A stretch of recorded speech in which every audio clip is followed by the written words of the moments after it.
E racha aí nos evangélicos, a coisa tá feia aí entre os líderes evangélicos e tudo começou, muita gente acha que tudo começou com o Ottoni de Paula, engraçado, Ottoni de Paula, que ameaçou o Lula de morte, mostrei outro dia aqui o vídeo dele falando que ia receber petista na bala, ia receber o Lula na bala, tudo mais. O Ottoni de Paula, que em 2022 saiu do Rio de Janeiro, que é o lugar dele, foi ao Nordeste para entregar centenas de milhares de panfletos, ele, a equipe dele, dizendo que o Lula ia legalizar pedofilia, que o Lula ia legalizar aborto, que o Lula ia fechar todas as igrejas evangélicas, etc, etc. Esse Ottoni de Paula apareceu essa semana orando pelo Lula, assim, Lula, o senhor implementou o Bolsa Família e nós evangélicos somos os mais beneficiados com as políticas sociais dos seus governos lá, pedindo a bênção pro Lula, assim, abraçando o Lula. Que coisa, que virada, hein? Como muda, né? Muda quem tá no poder, o cara muda na hora. Pois bem, isso acontece com muitos líderes evangélicos, mas a crise não começou ali, apenas se agravou ali. A crise entre os evangélicos começou no primeiro turno das eleições. Acontece o seguinte, a bancada evangélica tinha o plano de eleger um número recorde de vereadores e prefeitos. Isso não aconteceu. Vereadores e prefeitos apoiados por lideranças das grandes congregações evangélicas aí, e aí eu digo Valdemiro Santiago, R.R. Soares, a própria bancada da Universal, Malafaia, etc. Essas lideranças aí não se elegeram. O Malafaia teve derrotas aí de candidatos que ele apoiava para vereador no Rio de Janeiro, em Belo Horizonte, em Curitiba, em algumas outras capitais. O R.R. Soares teve derrota em São Paulo e no Rio de Janeiro nos principais candidatos dele. Valdemiro Santiago, a mesma coisa. A bancada da Universal encolheu muito, tanto a bancada de vereadores como a bancada de prefeitos. Então aquilo que esses líderes evangélicos queriam, que era transformar o Brasil num evangelistão, aquilo hoje está mais distante. Muita gente da esquerda fala, a eleição foi ruim para a esquerda, PT aumentou seu número de vereadores, PT que é o maior partido, tá? Aumentou muito seu número de prefeitos, em quase 40%, e aumentou aí em 17% seu número de vereadores. Mas o PSOL diminuiu. O PSOL tinha 5 prefeitos.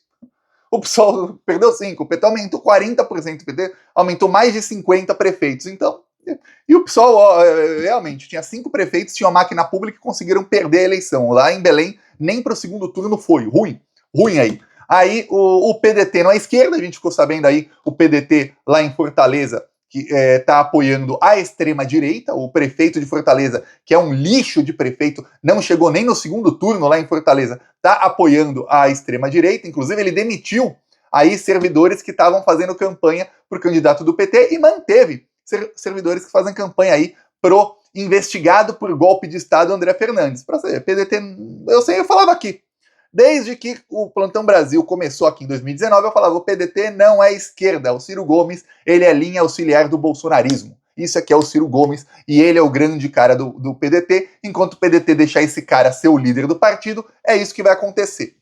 Alguns falam, mas em outros estados, tem claro, em outros estados pode ser um pouquinho mais, um pouquinho menos, mas o grande líder do partido é um cara que é linha auxiliar do bolsonarismo. É isso. PSB é centro-direita, foi um partido que apoiou o golpe de Estado, também não dá para chamar de esquerda. Mas olha, o PSB é o partido da Tabata, pelo amor de Deus. Pois bem, o que acontece é o seguinte, se alguns dizem que foi ruim para a esquerda, eu vou falar, foi bem pior para os evangélicos. E aí começou uma briga. O Malafaia chegou a dar uma entrevista aí na imprensa, em que ele diz que, olha, o que acontece é que o Pablo Marçal atrapalhou muito, porque eu tive que fazer muita campanha contra ele, e graças a mim é que o Pablo Marçal não foi ao segundo turno. E aí eu não consegui fazer campanha para os meus candidatos a prefeito, a vereador. Por isso que eles perderam, tá? Por isso, não é porque a igreja está perdendo força, não está mais conseguindo, no caso, a minha palavra, não consegue mais manipular o pessoal e usar como gado os evangélicos, tanto quanto antes e tal. Só que não foi uma coisa isolada. Outros também perderam. Vários líderes. Aí eu falei aí das maiores congregações do Brasil. Soares, Valdemiro Santiago, que são dois aí que têm espaço na TV aí 24 horas por dia, 24 horas por dia não, mas todos os dias, 7 dias por semana. A Universal, que tem espaço na TV também 7 dias por dia. Tem a TV Record, né? 24 horas por dia. Para quem não sabe, a Universal comprou no México. A Universal comprou espaço de madrugada nos 4 maiores canais do México. Você liga qualquer canal de TV no México depois da meia-noite, é Igreja Universal. O R.R. Soares, ele chegou a comprar espaço em canais até da Ucrânia e da Rússia, para você ter ideia de como esse pessoal está tentando expandir de todas as maneiras possíveis. E aí o que acontece? No Brasil, estão diminuindo. O Ottoni de Paula, ele faz parte ali de uma congregação, vou aqui ler o nome dela, ele é da Assembleia de Deus, Ministério de Madureira. Pois bem, aí o Ottoni de Paula deu uma entrevista longa para o Globo e ele passou a ser tratado em toda a imprensa. Eu fiquei pasmo. Ele passou a ser tratado como deputado pastor, deputado evangélico. O cara tava pregando golpe de Estado, tava pregando dar tiro nos petistas. Agora ele virou simplesmente um deputado pastor. Deputado pastor que abraçou o Lula, deputado pastor que orou por Lula. Eu fiquei falando, mas que limpeza que estão fazendo nele, mas é uma limpeza gigante aí. O Ottoni de Paula deu uma longa entrevista para o Globo em que ele detonou o Bolsonaro. Ele disse que o Bolsonaro foi arrogante com os evangélicos e disse que o Bolsonaro achava que era só ele falar para alguém, olha, votem em quem eu quero, e aí as pessoas, os evangélicos iam votar. Ele falou que não é assim. E também fez ali uma meia-culpa. Ele disse que, olha, eu admito os meus erros do passado, eu realmente falei algumas coisas que não eram realmente daquele jeito e tal. E quer dizer que, admitiu que fazia fake news, viu? Ele admitiu. Eu vou mostrar aqui uma das respostas dele. Ele diz, hoje faço uma autocrítica, assim, de que aquilo foi equivocado, disseminar fake news contra Lula, Eduardo Paes, etc. Eu errei naquele momento de paixões políticas em ter falado sem nenhuma prova sobre um possível risco que nossas escolas corriam. Sobre ele ter dito aí que iam implantar pedofilia nas escolas. Olha a fala dele. E ele fala com a maior naturalidade do mundo. Eu errei num motivo aí. Aí hoje o Ottoni de Paula, ele está apoiando o Eduardo Paes, prefeito do Rio de Janeiro, que ele demonizava. Tá aí com o Lula, mas ele diz na entrevista que ele não está apoiando o Lula. Que ele pode orar pelo Lula porque o Lula é presidente da República e que, obviamente, ele torce pelo presidente da República, seja quem for. Olha o tamanho da mudança aí do pessoal aí da bancada evangélica. Já tá começando, é o Lula, a gente pode aí ficar pelo Lula. O Malafaia lá atrás, Malafaia que tá brigando agora com o Bolsonaro, lá atrás, ele falou o seguinte, olha, quando o Lula foi eleito, eu posso sim orar pelo Lula, ele é o presidente da República, eu posso orar pelo presidente da República, não quer dizer que eu goste dele, mas eu posso orar. Ali Malafaia estava dando uma abertura, continuou com o Bolsonaro, continuou, hoje estão brigados, não se falam mais, pelo menos aí nas últimas semanas não se falam mais. Malafaia disse que xingou o Bolsonaro de tudo que é nome, Bolsonaro não respondeu, depois ele não falou mais com o Bolsonaro e nem o Bolsonaro com ele, só se falam via imprensa. O Bolsonaro falou aí essa semana que o Malafaia pisou na bola com ele e tudo mais. E aí, nos bastidores, o que está causando um burburinho? Boa parte desses líderes da bancada evangélica eram bolsonaristas. E eles estão saindo ali do bolsonarismo. O bolsonarismo está irritadíssimo. Os radicais bolsonaristas estão xingando o Ottoni de Paula e o Malafaia de tudo que é nome. E isso faz o quê? Joga eles mais pro lado do governo. E o governo tá vendo, tem uma parte aí da população mais pobre que votava sempre na esquerda. Sempre. Desde que o PT existe, lá desde 89, existe desde antes, mas enfim, desde que o Brasil virou uma democracia, esse pessoal sempre votava na esquerda. E esse pessoal, em 2018, passou a votar na extrema-direita. Eles saíram aqui da centro-esquerda e foram para cá, para a extrema-direita. Como? Por causa das igrejas evangélicas. E o Lula falou, a gente tem que retomar aí o contato com esse eleitor.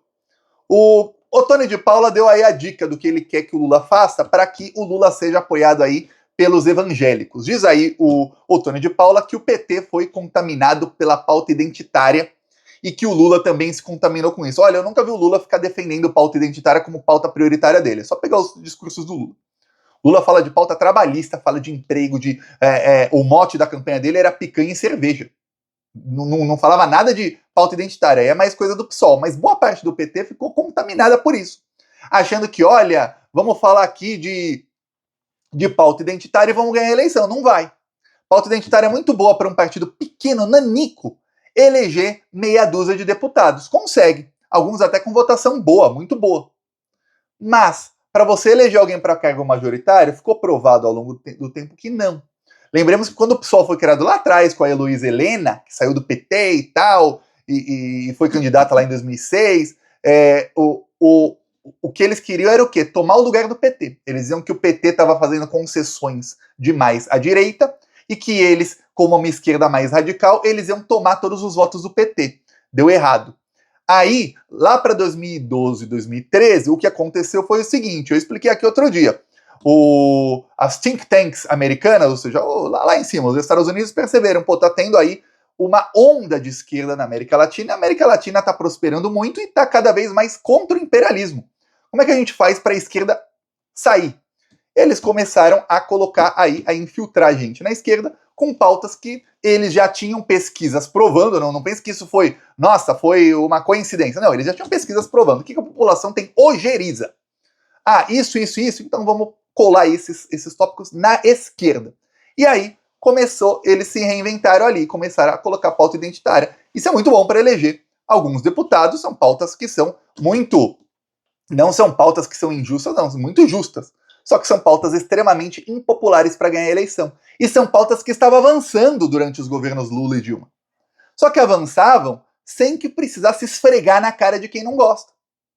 O que aconteceu foi o seguinte, quando começaram a esfregar na cara das pessoas e começaram a fazer coisas ridículas, como, vamos começar agora a impor linguagem neutra. Tem que falar todes. E não é só todas, não é todas, todos e todas. Tem que falar as 3 versões, tá?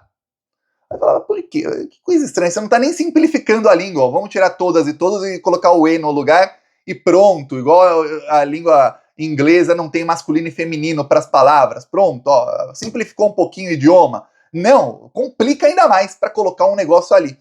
E aí começou a ter o quê? Uma reação enorme de boa parte da população que não é de extrema direita, mas a extrema direita cooptou isso. E aí a esquerda começou a perder voto, começou a perder eleição, perder muita eleição. E como esses partidos têm lideranças, grandes lideranças, o que acontece? Parte da esquerda começou a achar, pô, a gente tem que abraçar essas pautas no período eleitoral também. Uma coisa é você votar a favor dessa pauta quando tá lá no Congresso Nacional, porque é uma pauta justa, você chegar e falar, pô, a gente tem que ser contra a homofobia, a gente tem que ser, obviamente, contra esse tipo de coisa, contra o racismo, contra a transfobia, a favor da igualdade e tudo mais. Outra coisa é você tentar esfregar na cara de quem não quer isso. Porque a pessoa está ali sendo manipulada a não querer isso faz décadas, porque o Brasil é conservador aí há décadas e décadas e décadas, você, sem nenhum tipo de conscientização, começar a esfregar na cara da pessoa algo que ela não quer.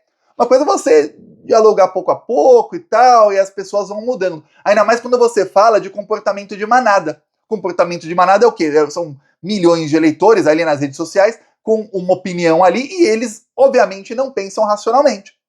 Aí o que acontece?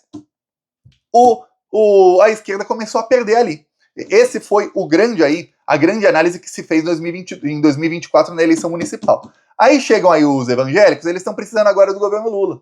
Por quê? Porque eles também estão perdendo. Eles estão perdendo para o Centrão. O Centrão começou aí com muito bolsolão rolando, que é o maior esquema de corrupção da história, mas a Globo não fala. Eu lembro quando tinha o mensalão que nem envolvia dinheiro público, e aí eu via jornalista gritando. Tinha um analista lá no Jornal Nacional que ele gritava. Maior escândalo de corrupção da história. Esqueci aí o nome lá do analista.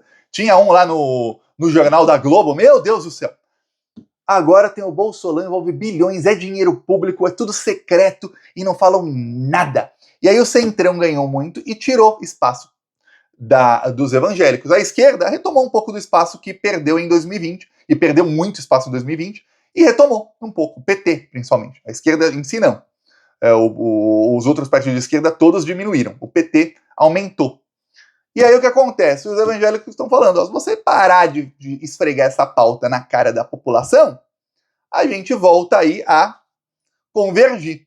E o que o Lula percebeu foi o seguinte, olha, para 2026, por isso que o Lula aceitou lá aquela palhaçada do Otoni de Paula. Para mim é palhaçada, o cara que tinha falado que ia matar o Lula, ele vai lá e fazer oração e dizer que, olha, o Lula é o melhor presidente de todos. Palhaçada. Porque o Lula percebeu, a gente vai precisar do voto desses evangélicos para ganhar em 2026. Por quê? Porque a centro-direita, que é aquela direita Simone Tebet, não ela a pessoa Simone Tebet, mas daquele naipe dela, que é uma direita ali MDB, direita PSDB, e que apoiou o Lula em 2022, eles já estão com o Tarcísio. O Lula ganhou com 1,8% de diferença. A imprensa vai com tudo para cima do Lula. Então, o que o Bolsonaro tinha em 2022? E o que o Lula tinha de diferente dos votos que ele sempre tem? O Lula tem os petistas e a esquerda inteira, e o Bolsonaro tinha ali os fascistas e a direita ali. O que o Bolsonaro tinha de trunfo e o que o Lula tinha? O Bolsonaro tinha todos os evangélicos. E aí o Bolsonaro conseguiu aumentar sua votação de 2018 para 2022. E o que o Lula tinha? O Lula tinha uma coisa que ele nunca teve antes, que era apoio de toda a direita neoliberal. Quase toda a direita neoliberal e da centro-direita.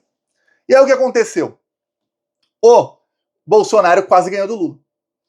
O Lula não vai ter em 2026 esse apoio, então ele falou, agora eu preciso dos evangélicos. Porque senão, o Lula já tá pensando lá na frente, porque senão, aquele 1,8% que eu não tive, agora não é contra o Bolsonaro, tem a máquina pública, é diferente e tal. Mas, agora é a imprensa inteira contra o Lula. Se acontece alguma coisa e o Lula perde, então o Lula já está pensando, eu preciso voltar a ter o voto dos evangélicos que o Lula teve em 2002, que não existia voto evangélico, em 2006 já estava começando a ter, em 2010, 2014 o Lula tinha esse apoio. Em 18 não teve, perdeu. Em 22 não teve, mas teve apoio aí dessa direita neoliberal. Então agora ele falou, sem a direita neoliberal, se eu não tiver os evangélicos eu perco. Tem uma chance grande de eu perder, mesmo com máquina pública e tudo. É só pegar as pesquisas aí de popularidade e ver que a popularidade do Lula, do começo do governo para hoje, caía, subia, mas tá um pouco menor. E mesmo com a economia muito, muito melhor do que estava, e muito melhor do que o esperado, e todo mundo fala isso, a popularidade não tá subindo. Então o Lula percebeu, se eu não tiver apoio desse pessoal aqui, eu tô ferrado. Então o Lula conseguiu rachar os evangélicos. Agora tá um racha. Assim que o Lula conseguir apoio disso aí, vai rachar um pouco mais, aí a gente vai ver qual vai ser a reação do bolsonarismo, que eles vão reagir. A primeira reação dos bolsonaristas, não é do Bolsonaro, dos bolsonaristas está sendo cancelar Malafaia, o Otônio de Paula e esse pessoal. É até bom, excelente, que vai jogando esse pessoal pro lado da esquerda. E olha, quando o Lula tinha apoio dos evangélicos, essas pautas todas aprovaram lei que racismo virou crime, aprovaram que homossexuais podiam casar, aprovaram um monte de lei e essas pautas avançavam. Essas pautas recuam justo quando a esquerda começa a falar dessas pautas na eleição. Que a esquerda perde a eleição, a extrema-direita ganha a eleição e a extrema-direita faz recuar essas pautas. Olha que coisa. É um paradoxo, né? Eu peço aí sua inscrição no canal. Falou!